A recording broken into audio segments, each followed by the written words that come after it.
It's how we deal with it and how successful we are in putting the clamps on it that will prevent us from getting the kind of rebound that not only from the standpoint of illness and death would be something that's unacceptable, but it would set us back in our progress towards reopening the country. Thank you very much, Senator Smith. Senator Romney. This hearing and just what's in it. After Warner, I'm going to take off for Senator Hassan vote. I understand that politicians are going to frame data in a way that's most positive politically.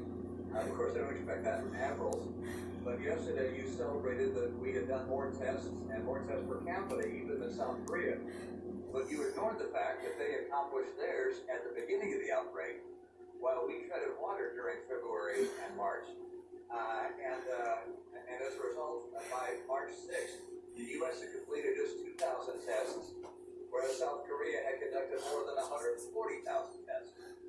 So partially as a result of that, they have 256 deaths, and we have almost 80,000 deaths.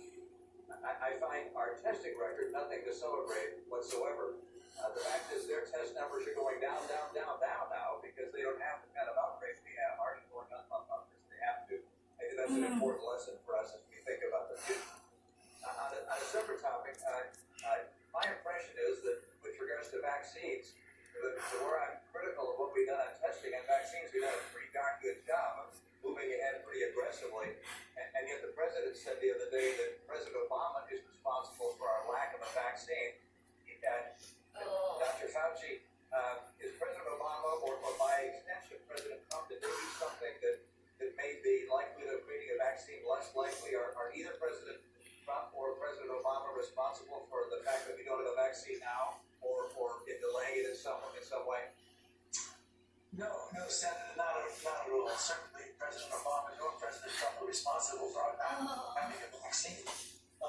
We moved, as you said, because I described in my opening statement, rather rapidly. No one has ever gone from knowing what the virus was to a phase 1 trial as fast as we've done. So I don't think that's something that one should say anybody's responsible for doing anything wrong at that. I think that's right. That's the correct way to do it. Thank you. That was my impression. I was surprised by the comment, but that was my impression. Dr. Redfield, Senator Sinema and I wrote a letter to you expressing our dismay at the lack of real-time data at the CDC. I'm talking about granular, demographic, hospitalization, treatment data. How is it possible in this day and age that the CDC has never established such a real-time system with accurate data? And what can Congress do to rectify that so we never have to look Anything you want me to do?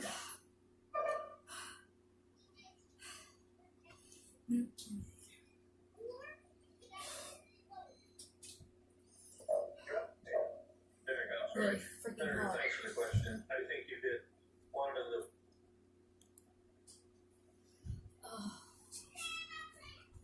You did just run a marathon. they are. The first one I focus on is data modernization, data analytics, and predictive data analysis.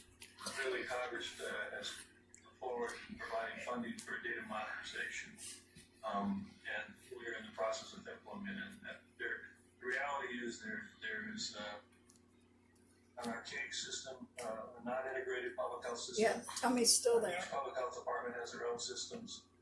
This nation needs a modern, highly capable.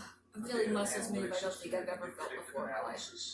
I think it's one of the many shortcomings that have been identified as we went through this outbreak, and I couldn't agree with you more. It's time to get that correct. One last thing which relates to the virus, and I know I'm asking you the impossible question, but we're all hoping for vaccines. Obviously, it's the objective of our administration to get it as soon as they can, and from what I can tell, they're pulling out all the stops to do exactly that. Given our history with vaccine creation for other coronaviruses, how likely is it? I mean, is it extremely likely we're going to get a vaccine within a year or two? Is it just more likely than not, or is it kind of a long shot? It's definitely not a long shot, Senator Romney. I would think that it is more likely than not that we will, because this is a virus that induces an immune response and people recover. The overwhelming majority of people recover from this virus. Although there is good morbidity and mortality at a level in certain populations, the very fact that the body is capable of spontaneously clearing the virus tells me that, at least from a conceptual standpoint, we can stimulate the body with a vaccine that would induce a similar response. So although there's no guarantee, I think you clearly, much more likely than not, that somewhere within that time frame, we will get a vaccine for this virus.